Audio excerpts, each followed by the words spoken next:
Hey, welcome.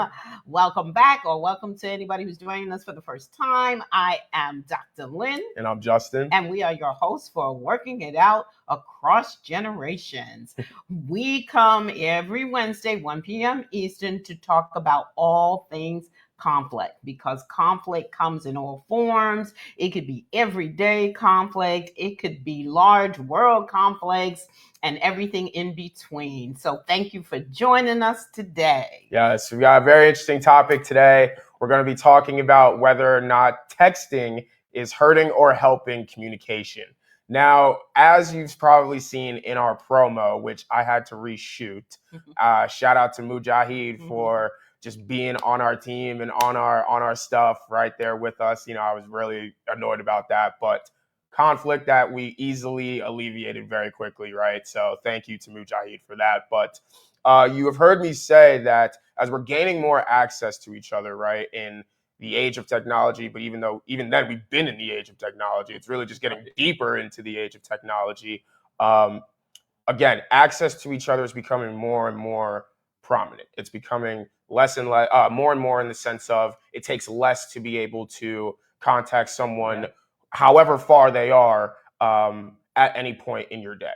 And so with that, there's obviously pros and cons, right? But I think it's interesting as well that in our own literal, what's it called? Description. Thank you. Our show description.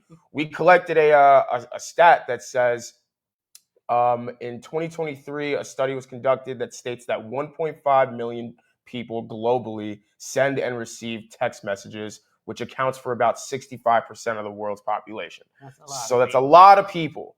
That's a lot of people. And the reality is, if we wanted to go into generation by generation, we can assume that those numbers are only higher with the generations that are coming on before us. And so after us, I mean.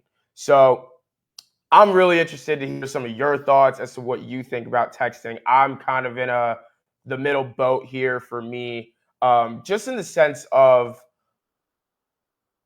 I'm cool with a good text in that I love my space. There's times where I may feel like, yes, we could hop on the phone, we could do this, but I'm in my own mode, or I've got to mentally gear myself to do something else in my day. So that quick text is a good way for, as you'll hear me say later on, for me to let you know I'm either thinking about you, or, I haven't forgot you. I'll get back to you, either things like that, of that nature. But I know that for a lot of people, they feel like texting is starting to really take away the appreciation that people have for face-to-face interactions, right? Good conversation. Or just good conversation, right? Really understanding where people are coming from with certain things. When it comes to tone, attitude, right? You can't really sense those things in text. So I know that for me, it's really you'll hear me say this a lot with a lot of the things we talk about, but I am kind of a subjective. It depends on the situation, the person, right? The relationship, the nature of the conversation. Therefore,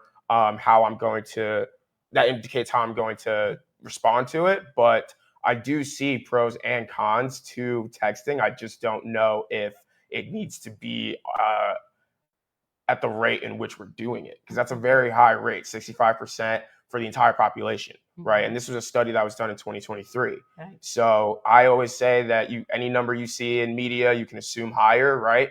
But it's just interesting that people have started to take on texting and even just technology as, well, they've got the answers, they've got the words more than I do, so just let them do their thing and let it run. I mean, people are texting. I text. I have been texting for quite a long time. I can remember that I didn't really want to text when I found out about it, but I worked in schools for a long time, and I had a partner who worked in a separate school. So texting was really great because, first of all, we didn't have access to a lot of phones and cell phone.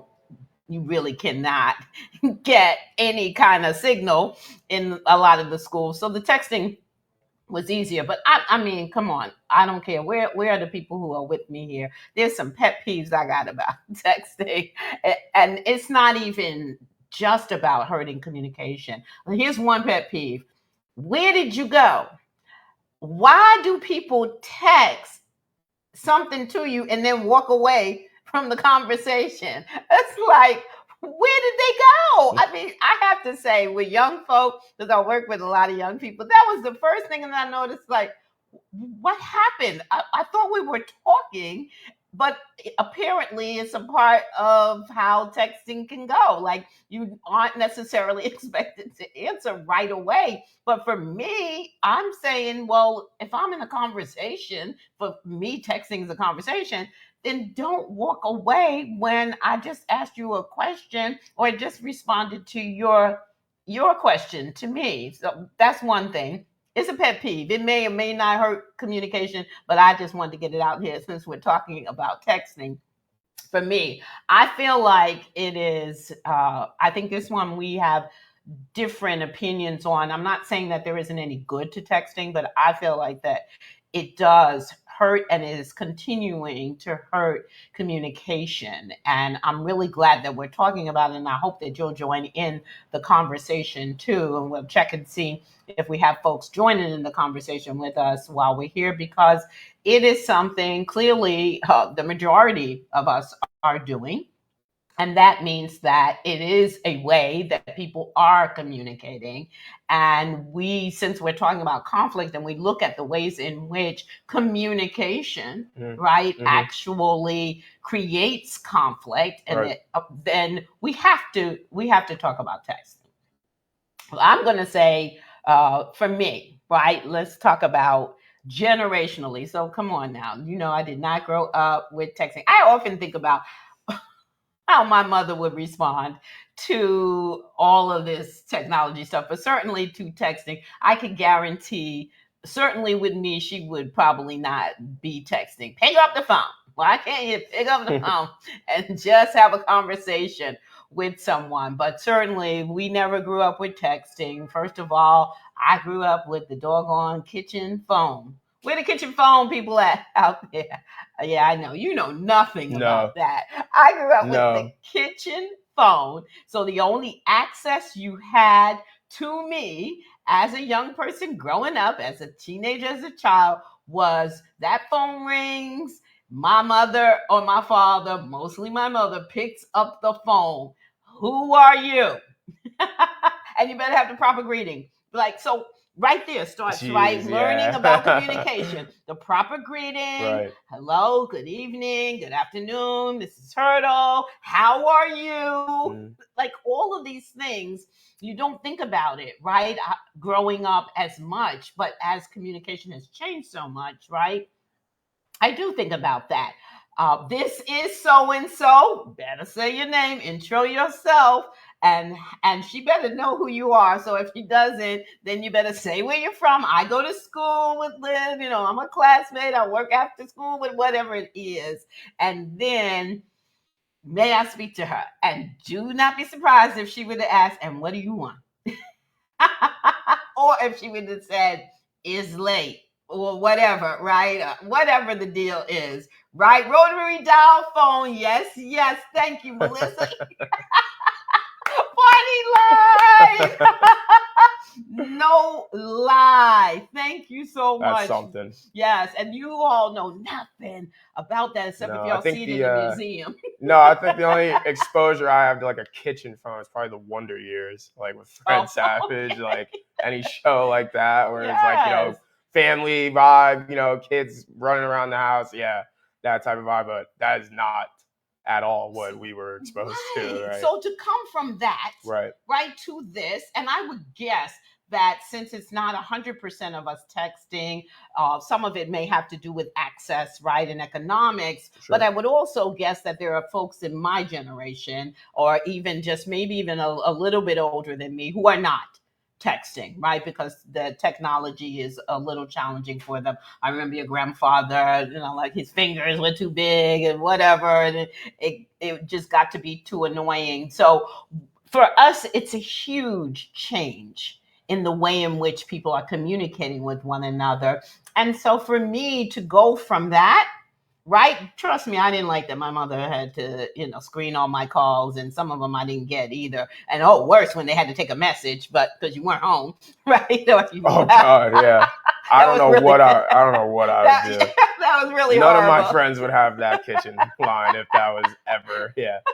No. That was really horrible. So to go from that, right, and then to be where we are Yeah. now Yeah. today, communication has absolutely changed, and texting for me has changed it not for the better. Mm, that's very interesting. I really appreciate that. There's a lot there that you said that I really resonate with, in the sense of, right, even just how you approach communication, Mm-hmm. the greetings, right, the how are you, right, things of that nature, right. There's no shortcuts for that, right. Like, Mm-hmm. that's straight up, Nice, like, yeah. you've either got that, or you were taught that, or exposed to that, or you weren't. Mm-hmm. And so I think that the reason I bring that into my generational take of why I think texting is so prominent is because we, as young people, we work hard. Like, I want to make it very clear, like even the young people that you think,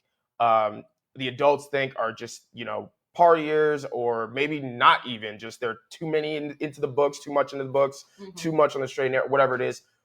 Whoever that kid is, they're working hard, right? And I Right. think that I say that because it's just such a forever changing, complex world that we're all simply trying to understand.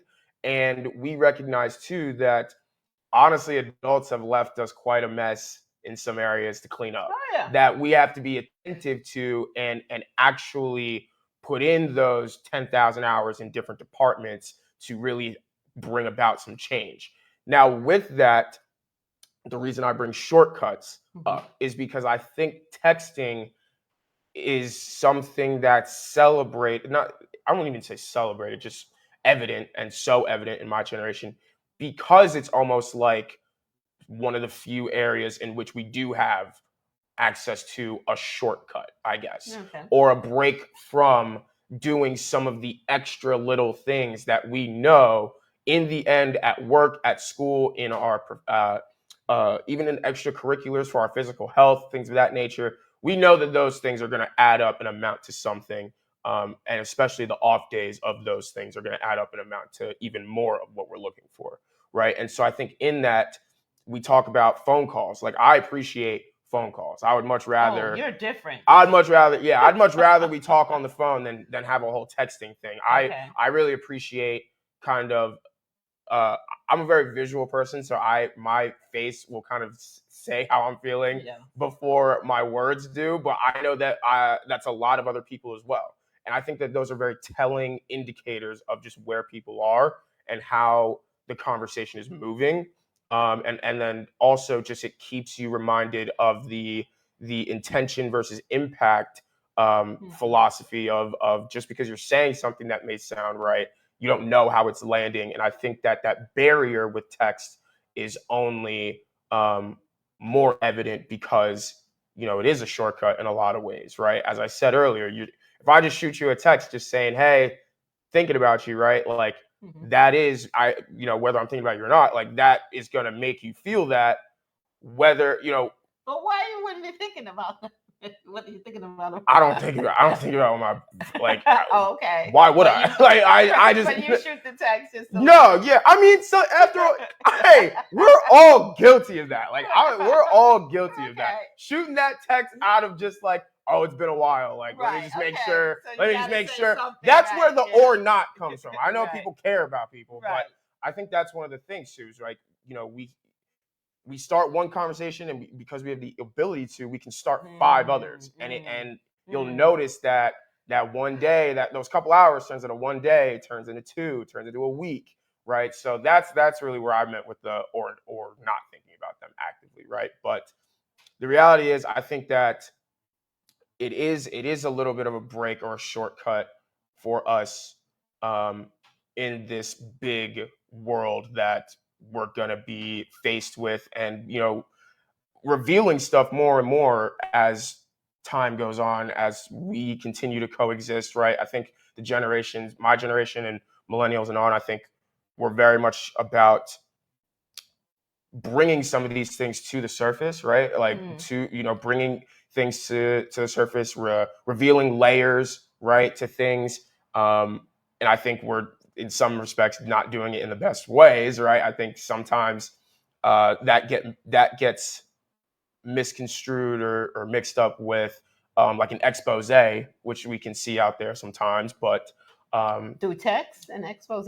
no, through, Oh. I'm saying through our generation, like the way that revealing layers can be viewed or have gone about in an unhealthy way is through kind of like an expose approach of like, I'd rather just expose this and get this out, and especially in a negative light, as opposed to, let's put this out there, let's have this conversation and do some healing around whatever that is. And texting only makes it easier for things to seem like an expose as opposed to let's reveal layers, let's do some healing, That's so forth, so forth. Yeah. I mean, if you think about reality TV is not even reality TV anymore. It's just social media. It's just Instagram. It's just X, right? Like you can literally just go in and see someone exposed for something, right? And it could be a completely human thing that we're all could have gone through or whatever, but that barrier of the phone, of the you're this many miles away, of the I have access to I don't even know how many other opinions and algorithms that can support what I'm saying. Right. That's what makes the approach to these conversations, I think, unhealthy. And so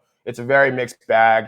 I hope that makes some sense. I definitely was kind of rambling a little bit there, but it's a mixed bag for me. It's definitely a mixed bag for me. I just know I appreciate those phone calls when we're up a couple hours and we're just talking, right, or face to face. You know what I mean? Like I appreciate those encounters and that emotional connection that comes with that, because it's very evident for me. Right, but you also like texting.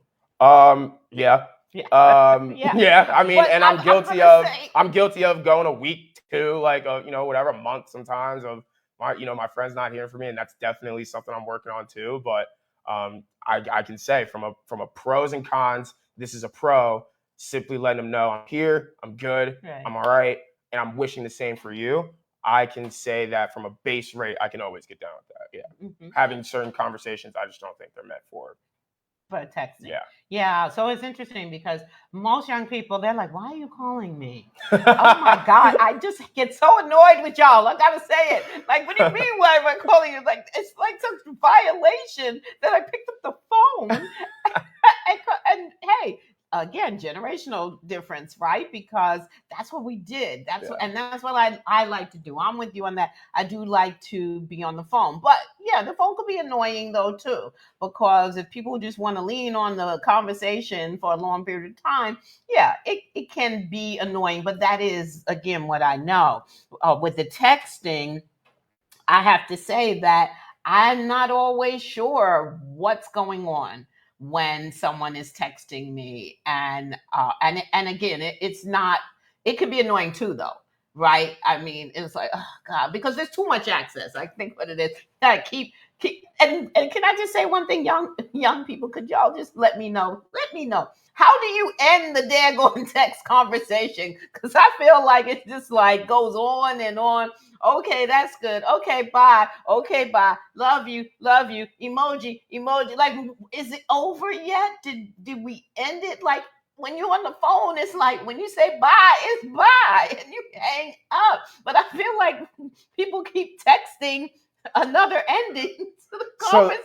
So I think that's interesting because I think for young people, when we're on the phone with each other, that's when that comes up of like, really, when do we hang up? Sometimes we'll just sit on the phone for an hour after the conversation out of just like the presence of that person is cool, right? Or it's just like, damn, I really don't know how to like get out. Like, I really don't know how to hang up on this, right? Wow. And so I think I see a lot more of that. And in text, we're just, I know I'm busy. I'm not gonna say like, So y'all just leave the conversation. We'll leave it, bro. We'll leave it. We'll walk away with the intentions of coming back. And then we're just like, what happened? Yeah. Wow. And that can turn into that's a good a week. That can turn into whatever. But Oh, we're also, week. Absolutely. Oh, absolutely. Wow. Y'all Just learning some stuff out there. Maybe just an y'all attention. No, it's just me. Just an attention span type of thing.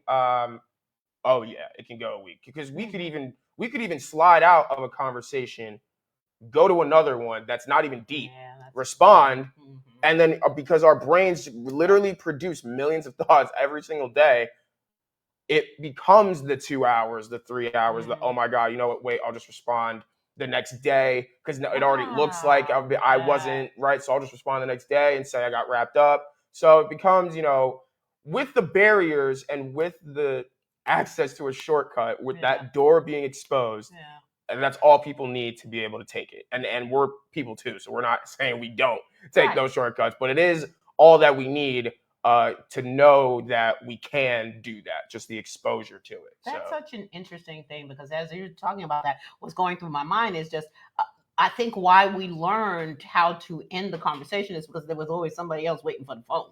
Like, get off the phone. I need my boyfriend calling, your aunt's calling, your grandmother's calling. Like, oh my God, you could not really have a long conversation. Yeah. Right? Not until I got my own phone in my room, which that didn't happen until college, y'all, when I would come home, during the breaks. But I'm realizing now that's how we learned. You learned how to end a conversation because you had to always be getting off the phone, but someone else wanted the line. Yeah, whereas us, it's ours. So, and it's on our person. You can do multiple conversations. It's on our person. You can be on the phone talking while texting. You know what I mean? God. So when you think about attention and attention span, and how that's only getting smaller and smaller as the generations go on, it does make it harder for, again, that just human interaction to come out the way that it really should. And I think another thing that's interesting too is, as it's slipping my head while we're live, it's okay. Because that's supposed to happen, like, right? It'll come back to you. It'll come back to me. Well, you're just illustrating attention span, so it's cool. Yeah.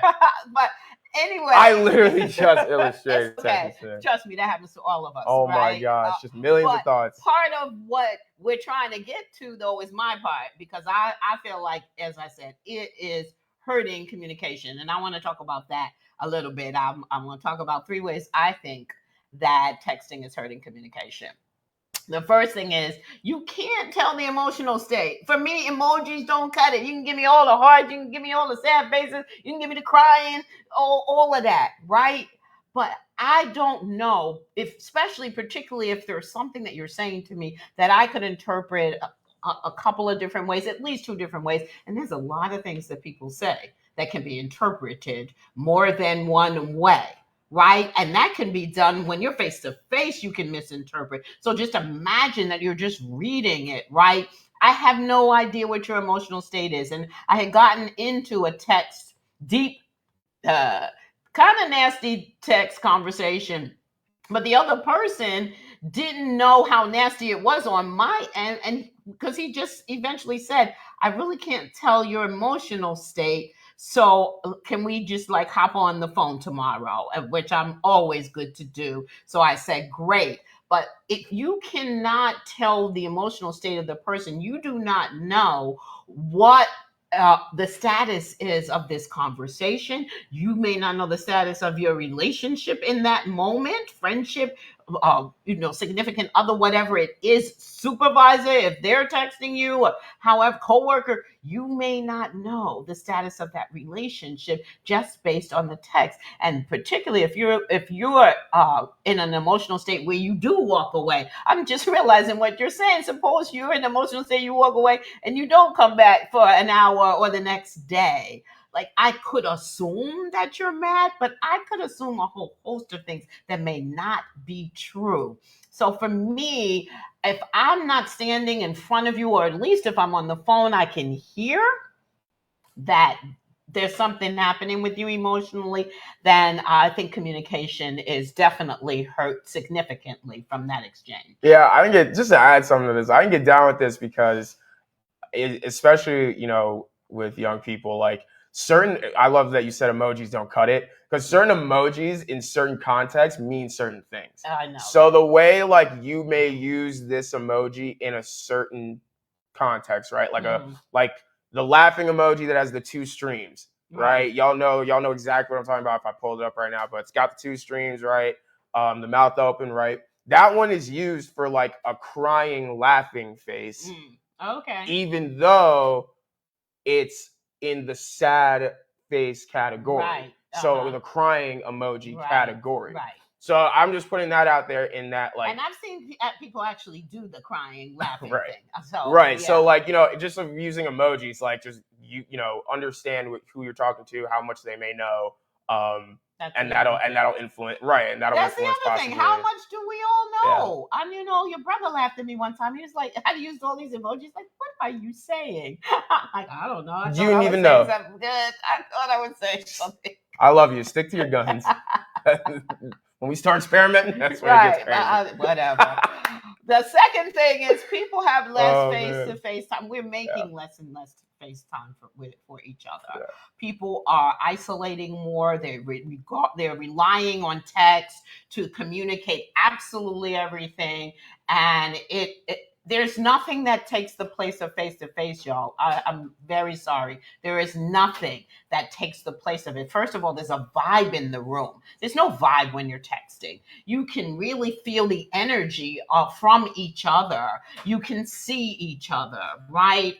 If you have vision, right? But even if you can't, hopefully you can hear whatever it is, right? There are things that are present in that exchange that they're not even close in a text conversation. There's nothing that even comes close to it.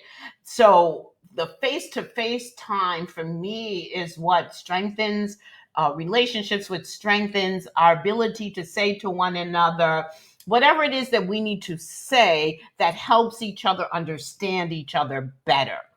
I think we can do less assuming when we're face to face, or at least challenge the assumptions that are present in the room. And texting just does not provide and allow for that to happen. Yeah, and I think shout out the group chats, that are doing what they're designed to do, right? Stay in touch, send funny stuff and make plans, right? I would just say, like, make sure you're showing up to the plans, right? Like I've been in plenty of group chats where it's like, everyone's there, or almost everyone's there, and there's one person that we know is kind of more to themselves, or would rather kind of use that style of communication for the safety of that boundary, and that implements kind of this weird vibe towards, well, does this person not want to hang out with us? Mm-hmm. Are we not as close as we thought, or what's going on? And I would even say that extends into like video games and stuff like that, which I know that's not what we're talking about right now, but definitely when it comes to the fact that we're going to have technology and access to each other all the time, and we can count on that more and more. Make sure you're doing what you can to count on getting that face-to-face time in, so that you really can even just feel the difference and know how to maneuver both. Yeah. So. I mean, I can remember just from my generation, people were just like, I just need to lay my hands on you. Like, I need to see you.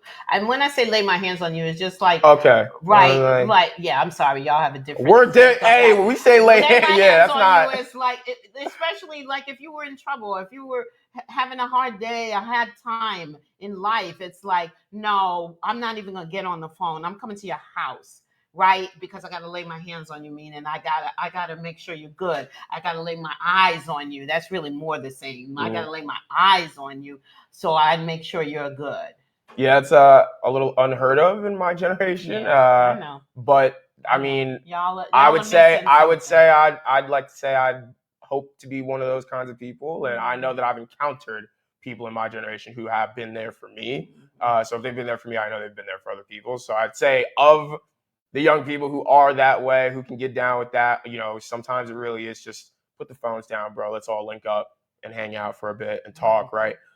Shout out to y'all, because I'm telling you, that's really saving a life. Yeah. I can say that. And then my last one is intimate conversations are being replaced. I cannot believe that you all are breaking up with people on text.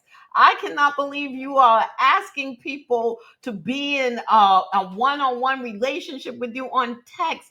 Are you serious? That's an intimate conversation. That is not for texting. And that is what is happening in larger and larger numbers.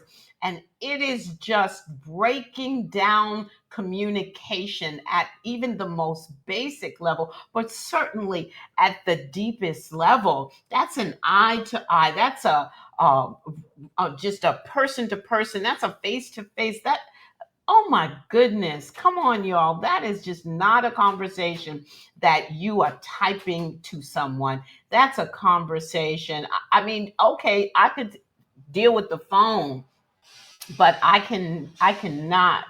I feel like that is really breaking something very sacred about communication when you feel like it's okay to say the kinds of things that really affect the heart in a deep way through a text.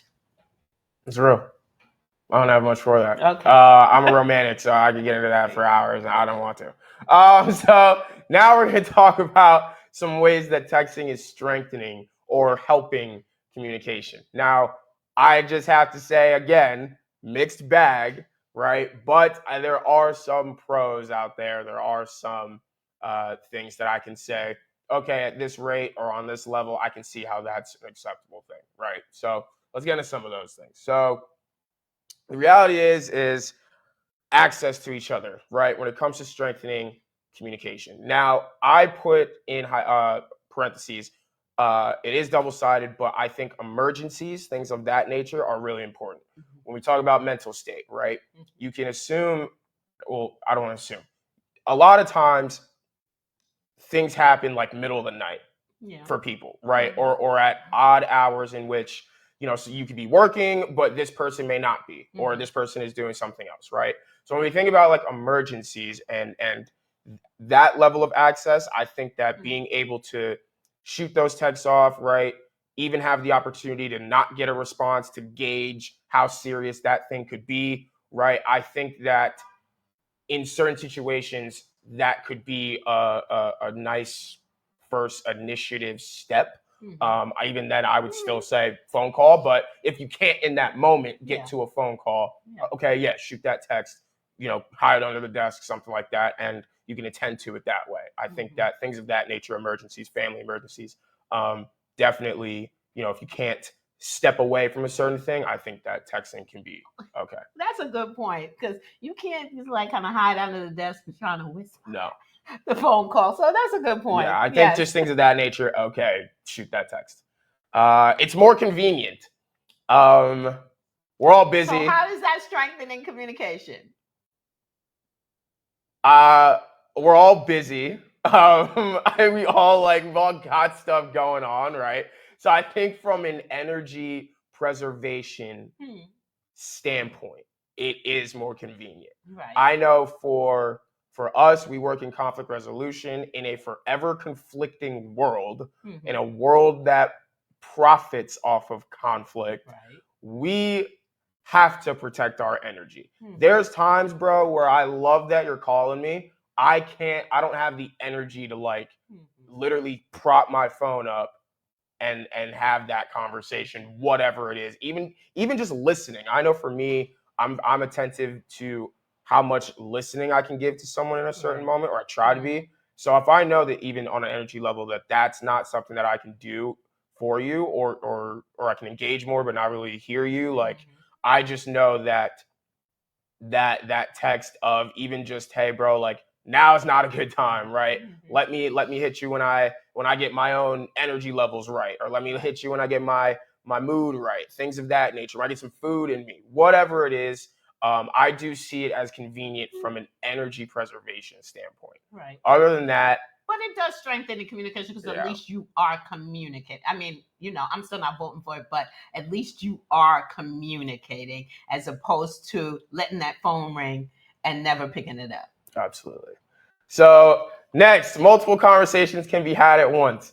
I think this is cool. Now, it's the whole swiping out and then going to the other conversation and then not keeping up with it, or the balance of it, the imbalances of it, that, in which conflicts can arise. But I think it is pretty cool that I could be sending memes with this one person, Right. having a deep conversation with this one person, and then someone just telling me out of nowhere something that happened on their weekend at the bars. That's absolutely outrageous. Like the mix of emotions in those like few seconds of just like, huh, like I don't. It's just something about gapping that it is cool. I like it. I know other people like it. The reality is also the global aspect, right? We can have like there are certain features that we can do um, or exchange with each other, certain platforms that maybe globally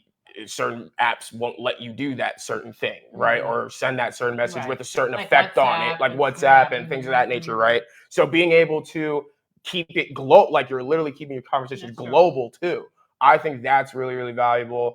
The reality is that it'll just show you there's levels to how people are living. And I think that it's just if anything, a nice reframe of where you are, right? Whether you're looking at your phone in that moment or you say, okay, that's good. That's enough conversating with 5 people at once. Let me put this down and live in this moment.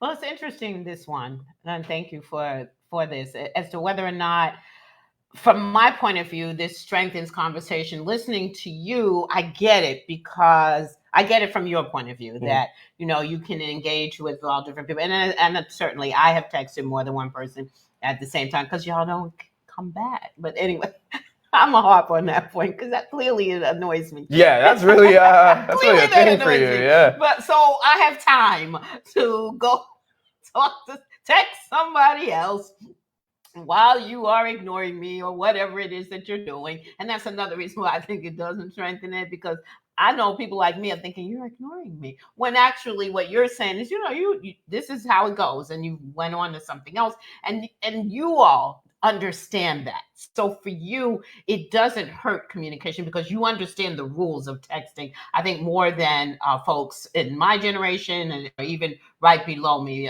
Again, because we have such a different context and foundation, really, for how to communicate. But it truly, for me, if you're in more than one conversation, I wonder how deep you can go, right, with somebody who might really need your attention. But if this is something that you're used to doing, it's a way in which you're used to communicating, then perhaps it is strengthening because, again, you all know the rules.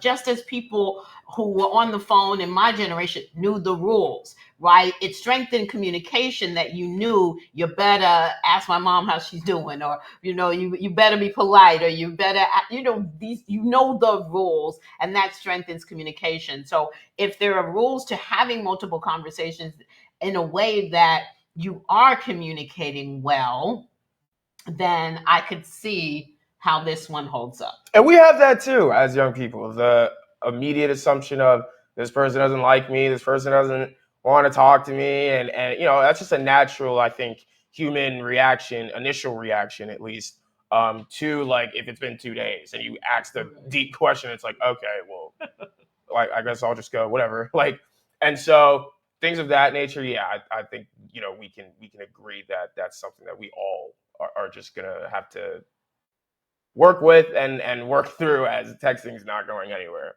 But lastly, I've got a bonus one that I think is really important. And I think that this can be interpreted, in just so many different ways for so many different people. But I put it in as a positive and a strength. But boundaries, I think that this is a strength and can be a strength at times, in that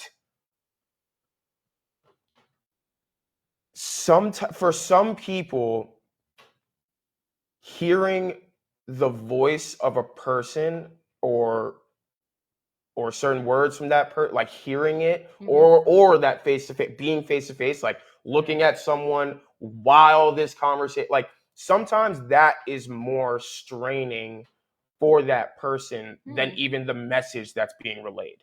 And so I think I guess where I'm going with it is like from a safety standpoint, right? If you were to feel unsafe for face to face with this person, if you were to feel like your anxiety could shoot up because their tone of voice might be raised, right? Things of that nature. I can see how texting even just to stay in the conversation, but having that wall up to say, this is where we are and this is where this is taking place. I can see how that's a beneficial person for someone who's looking to be safe in a unsafe situation. Right. And it's not only unsafe situations in which that could be valuable, right? There's plenty out there. I just know that for my generation too, it's not even necessarily what's being said, but it's who's saying it or how, or the logistics around, the parameters around the ways in which that conversation is being had. That texting is somehow not somehow, it makes them feel like that's the safer option. Right. Like I can do this, but it's only on these terms. Yeah. And I can get down with that. Yeah.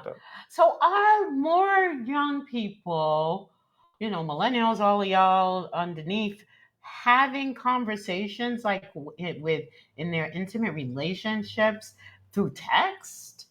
Are y'all picking up the phone? Are y'all going out and talking face to face?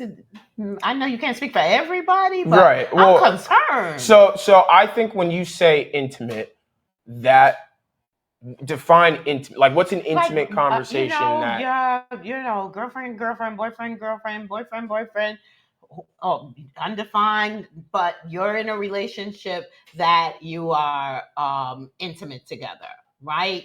Yeah, you're dating. I know that means something different now too, but right. So define intimate in this moment. What's an intimate conversation that you personally think should not be had over the phone, but should be had? Finding out things about each other. Okay. Really, honestly, texting is that the major way that y'all are communicating, or do y'all pick up the phone? Like I know you, the phone initially. To text. Initially, yeah. Initially, it'll start that way. I mean, dating apps and think of just no one's on a dating app to then get a match and then hop on a Zoom. Like you're gonna feel them out from a distance and stuff like that. Absolutely. Who's hopping on a dating app to then hop on a phone call? No, it's on the app. That makes no.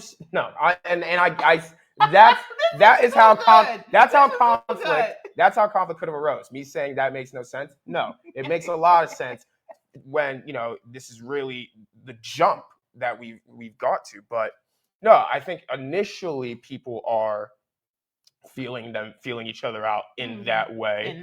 And then when you get to a place where it's like, okay, maybe in person could be cool, then it does go deeper. So I think that it's not the same as maybe when you were my age or anything like that, in that it's just the first date and that's when it's like it's either we go on this date or we're kind of not getting to know each other. Right. It's like, no, we're going to get to know each other to even feel out if I want you as a friend, if I want you as someone I would link up with on a Saturday night to get drinks. We're going to see if this, So I think the texting is more of it's way more of the boundary, the feeling out. Right. I can do this without you even seeing my face, hearing my voice fully until I'm comfortable with you seeing my face, hearing my voice, being in my presence, Yeah. Well, the thing about communication for me, though, is that there's a lot that if it's done well, there's risk taking. There just is, right? Mm-hmm. And so when you say okay, first date, and you're in face to face and getting to know each other, there is risk taking in what you say and what Absolutely. You don't say. And now the opportunity to do something like texting actually throws up a barrier to you being able to be real. And I get that safety is an issue, even so much more, it seems, these days, particularly around guarding your heart. I mean, and this is for all of us. Many of us are just not unwilling to really go to the lengths that people, like I said, in my generation went to put your heart out there and do that through conversation. And I'm not saying we are all great communicators or were great communicators. I'm not saying that, but I'm saying that without other options, right? That is what we had to do to engage in conversation. We had to take that risk. Whereas now you can be removed from the risk. Yeah. You could, as we've seen, sadly, in a lot of cases, you become a whole different person. off of Wow. that, Yes. off of that boundary, Yes. off of, Yes. and it's not even to the fake profile extent, which Right. which No. the crazies out there, Yeah. I will say it live, the crazies out there who are doing that, that's just nuts. But in the sense of, I'm showing you even just this one side of me, Mhm. when we're all so complex and there's all so many stuff. Like, the reality is, when you date someone, or or you're friends with someone, like, you're gonna get to know that person deeper, like whatever level it is, right? Mhm. At some point. So you're going to see that there's multiple sides of them. However, if you take away the going out for that drink, if you take Mhm. away the all of that face to face, and you stay and in this one place with this person because that's all they know, Mhm. the it becomes a safety thing for that person to feel like, oh, because I have this boundary, because they don't see me, we don't hang out like that, I can just give them whatever version of me Yeah. feels like I'll get a real return on investment. And no, and it's not that you can't be phony and fake in Right, person. We right. know We know that. that, but We know that. But it is it's a lot there's a harder. bigger Yeah, distance yeah, when they're not looking at you. They yeah. really aren't can't hear A lot you. harder. Wow. Because we all have intuition, right? And we've all got good noses. We can sniff this stuff out, right? So we can sniff out phoniness. We can sniff out even just when someone is stepping out of their character, Mhm. right? So let alone becoming someone else. Yeah, people run with that boundary, Yeah. absolutely, especially people of my generation. Yeah, I need y'all to know that this isn't real time. This conversations. We're always learning something about each other and about each other's generations. Why I love having the conversation, because a lot of this I have not thought about, and maybe you have, just maybe not in a putting language to it, maybe, right? but I don't think I knew. Like, I Maybe. really thought about and had the conversation about the real difference. So I'm staying on my point of that. I do think that texting is hurting communication, although I agree with all the points of the ways in which it's used, that especially the convenience thing. I absolutely get that. But if it is not allowing us to take these greater risks of having the conversations and looking at each other, and or being in the room and the presence and feeling the vibe and the energy and the emotions of each other, particularly in the scenarios in which that should be happening, then it's not strengthening our communication. It is fast fooding it, perhaps, as like fast food doesn't strengthen our diet, our nutrition, right? But it makes it quicker, easier to get it, right? But I don't think that it is. And so I'm going to say, for me, if you would do one thing around texting, that I'll give you a tip for me of what I think could help to strengthen, is for the emotional content. At least record the text so they can hear your voice, right? And know, okay, oh, because when she, or they, when it was said, screw off, right? Now, sometimes it's funny because that's how you'll communicate, or you mean it in a joking way, but you could mean it in a way where you are really angry with that person, but they won't know. They might take it as, and I use that because it just happened to me, right? And the person really, fortunately, had the fortitude to say, "I can't tell what emotional state you're Yeah, in." shout out, bro. Right, when you Shout said out, that. bro. So let's hop on the phone. People think I'm crazy in my age range when I say that, and I'm like, nah, bro. I'd actually like to know kind of the way in which you're saying what you're saying, so I know how to respond effectively. Exactly. So for me, because we can go either way. And then for me, I just love hearing people's voice. So when they text, record the text. There are some people who do that a lot with me, and I love it, because then I also, like I said, I can hear the emotional state, even if they're not trying to reveal their emotional state. I can hear it in their voice, and then I can check back and go, "Hey, I heard something. You want to talk about something? I'm just checking in." So that would be my tip, because we're never going to stop texting. Yeah, I don't really know if I've got a tip for y'all, but just some last thoughts of right, since it's not going away, anytime soon. It's only going to become stronger and stronger. And I think that even the words we use are going to become less and less in our text. So paragraphs will start becoming less and less. And even those voice notes, at least of those voice notes being our voice all the time, could be less and less.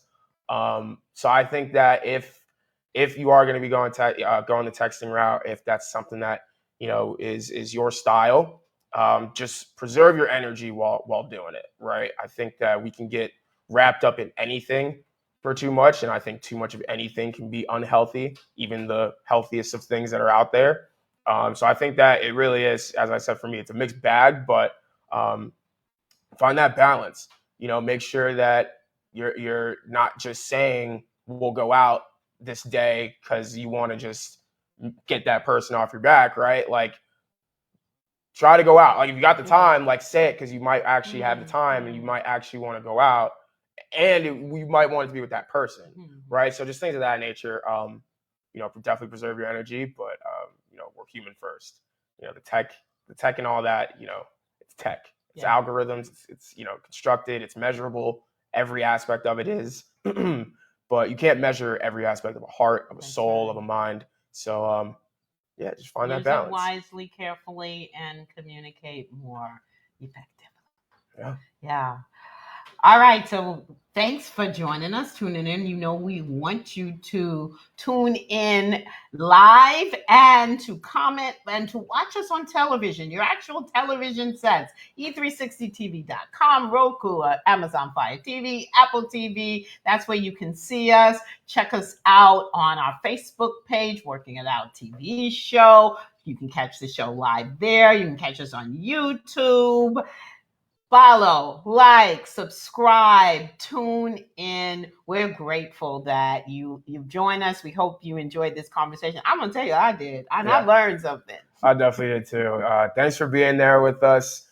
We really appreciate every ounce of support. None of it goes unnoticed. And you know how we wrap these up. Conflict is here to teach you something about yourself. So go out there and find out what that is. We'll see you next week, next Wednesday, 1 p.m. Eastern on Working It Out Across Generations. See ya.